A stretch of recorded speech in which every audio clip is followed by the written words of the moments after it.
Fried റൈസും chicken കറിയും കൂടെ നമുക്ക് ഉണ്ടാക്കിയാലോ? വേഗം വായോ, നമുക്ക് റെസിപ്പിയിലേക്ക് പോകാം. ആദ്യം തന്നെ മഞ്ഞൾപ്പൊടി, ചിക്കൻ മസാല, മുളക് പൊടി, കറി മസാല, ലേശം നാരങ്ങ നീരോടെ ചേർത്തിട്ട് നന്നായിട്ട് ആ ചിക്കനെ മാരിനേറ്റ് ചെയ്ത് ഒരു മിനിമം 1 അവറെങ്കിലും ഫ്രിഡ്ജിലേക്ക് മാറ്റി വെച്ചേക്കുക. ശേഷം നമുക്ക് എന്ത് ചെയ്യാം, റൈസിൻ്റെ പരിപാടിയിലേക്ക് പോവാം. അതിന് വേണ്ടിയിട്ട് ആദ്യം തന്നെ കുറച്ച് നെയ്യ് ഒഴിക്കുക. അതിനകത്തേക്ക് സവോള നന്നായിട്ട് വഴറ്റുക. എന്നിട്ട് ഈ അരിഞ്ഞു വെച്ചേക്കുന്ന സംഭവങ്ങളെ എല്ലാം അങ്ങോട്ടേക്ക് എടുത്തിട്ട് അത് അത്യാവശ്യം ഹൈ ഫ്ലെയിമിൽ തന്നെ നന്നായിട്ട് ഫ്രൈ ചെയ്തെടുത്തു കേട്ടോ. നട്ട്സ് എന്തായാലും ഫ്രൈ ചെയ്ത് മാറ്റുന്നു. എന്നിട്ട് അതിലേക്ക് ക്യാരറ്റ് ഇടുന്നു. പിന്നെ എന്ത് വെജീസ് ഉണ്ടോ അത് നമുക്ക് ആഡ് ചെയ്യാം. എൻ്റെ കയ്യിൽ ക്യാപ്സിക്കവും കൂടെ ഉണ്ടായിരുന്നുള്ളൂ, അതുകൊണ്ട് ഞാൻ ക്യാപ്സിക്കവും കൂടെ ചേർത്തു. അതിനുശേഷം നല്ലതായിട്ട് ഫ്രൈ ചെയ്ത് വെച്ചിരിക്കുന്ന നമ്മുടെ ആ അനിയൻസും കൂടെ അതിനകത്തേക്ക് ആഡ് ചെയ്യുക. ശേഷം ഞാൻ റൈസിൻസും കൂടെ ആഡ് ചെയ്തിട്ടുണ്ട് കേട്ടോ, ഞാനത് പറയാൻ വിട്ടുപോയി. അതിനുശേഷം അതിന് മുന്നേ ഞാൻ നന്നായിട്ട് വേവിച്ചിട്ടുണ്ടായിരുന്നു. അത് ഞാൻ ഏലക്ക, ഗ്രാമ്പൂ, പട്ട, ബേ ലീവ്സ് ഇതെല്ലാം കൂടെ ഇട്ടിട്ട് നന്നായിട്ട് കുക്ക് ചെയ്തെടുത്തിട്ടുണ്ടായിരുന്നു.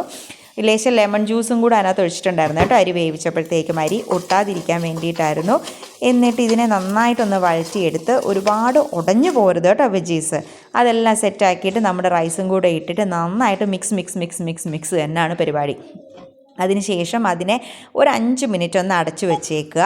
ശേഷം വെളിച്ചെണ്ണ ഒഴിച്ചു. അതിനകത്തേക്ക് ഓരോ ചിക്കൻ പീസസായിട്ട് അങ്ങോട്ടിട്ട് ഫ്രൈ ചെയ്തെടുക്കുക. ഡീപ്പ് ഫ്രൈ ഒന്നും ആവണ്ട, അത്യാവശ്യം കുക്കായി വരിക, അത്രയേ ഉള്ളൂ. പിന്നെ നമ്മൾ ലെമൺ ജ്യൂസ് ഉപയോഗിച്ചേക്കുന്നത് കൊണ്ട് തന്നെ ചിക്കൻ ഹാർഡായി പോകത്തില്ല, നല്ലൊരു സോഫ്റ്റ്നെസ് കിട്ടും. ഓക്കെ, അപ്പോൾ നമുക്ക് ഇങ്ങനെ കുറേശ്ശെ ഫ്രൈ ചെയ്ത് മാറ്റി വെക്കാം. എൻ്റെ പാൻ വളരെ ചെറുതായതുകൊണ്ട് തന്നെ അധികം സ്പേസ് ഒന്നും ഇല്ലായിരുന്നു. പിന്നെ ഞാൻ കുറച്ച് കാഷ്യൂസ് ചൂടുവെള്ളത്തിൽ സോക്ക് ചെയ്ത് വെച്ചിട്ടുണ്ടായിരുന്നു. പിന്നെ ഇതെല്ലാം നമ്മുടെ ചിക്കൻ കറിക്ക് വേണ്ടതാണ്. അങ്ങനെ ഒരു സെറ്റ് ഞാൻ ഫ്രൈ ചെയ്ത് മാറ്റി. അതേപോലെ തന്നെ അടുത്ത സെറ്റും ഫ്രൈ ചെയ്തെടുക്കുക. അങ്ങനെ അടുത്ത സെറ്റ് ഫ്രൈ ആയിട്ട് ആ എണ്ണയിലേക്ക് തന്നെ സവോള നന്നായിട്ട് വഴറ്റുക. ലേശം ഉപ്പും കൂടെ ചേർത്ത് നല്ല രീതിയിൽ, നല്ല അത്യാവശ്യം ഒരു ഗോൾഡൻ ബ്രൗൺ പോലെ വരിക.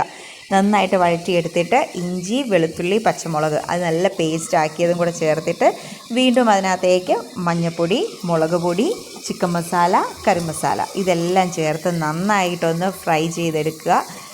ശേഷം കുറച്ച് തക്കാളി, ഞാനിവിടെ 2 തക്കാളി എടുത്തിട്ടുണ്ട് കേട്ടോ. 1 കിലോ ചിക്കൻ ഉള്ളതുകൊണ്ട് 2 തക്കാളി ഇട്ട് അതിനെ നന്നായിട്ട് മിക്സ് ചെയ്യുക. ശേഷം നമ്മുടെ ചിക്കനും കൂടെ ചേർത്ത് ആവശ്യത്തിന് വെള്ളവും കൂടെ ചേർത്ത് നന്നായിട്ടൊന്ന് കുക്ക് ചെയ്തതിന് ശേഷം നമ്മുടെ ആ നട്ട്സ് പേസ്റ്റ് ആക്കിയതും കൂടെ അതിലേക്ക് ഒഴിച്ചു കൊടുക്കുക. ലേശം കുരുമുളക് പൊടിയും മല്ലിയിലയും കൂടെ ഇട്ടിട്ട് നന്നായിട്ടൊന്ന് സെറ്റാക്കി എടുക്കുക. ഒരു 5 മിനിറ്റ് അതിനകത്ത് തന്നെ നല്ല കുറുകി വരും. എന്നിട്ട് ഇതേപോലെ അങ്ങോട്ട് ആ ഫ്രൈഡ് റൈസും ചിക്കനും കൂടെ കൂട്ടിയിട്ട് ഒരൊറ്റ പിടുത്തം അങ്ങ് പിടിക്കുക. സോ എനിക്ക് എന്തായാലും ടേസ്റ്റ് ചെയ്യാൻ വേണ്ടിയിട്ട് എൻ്റെ മോള് വന്നിട്ടുണ്ടായിരുന്നു. ഞാൻ ആദ്യം അവൾക്ക് തന്നെ കൊടുത്തു. ഇനി അവളുടെ റിയാക്ഷൻ എന്താണെന്ന് നോക്കാം. അപ്പോൾ അത്രയേ ഉള്ളൂ. Tata bye bye.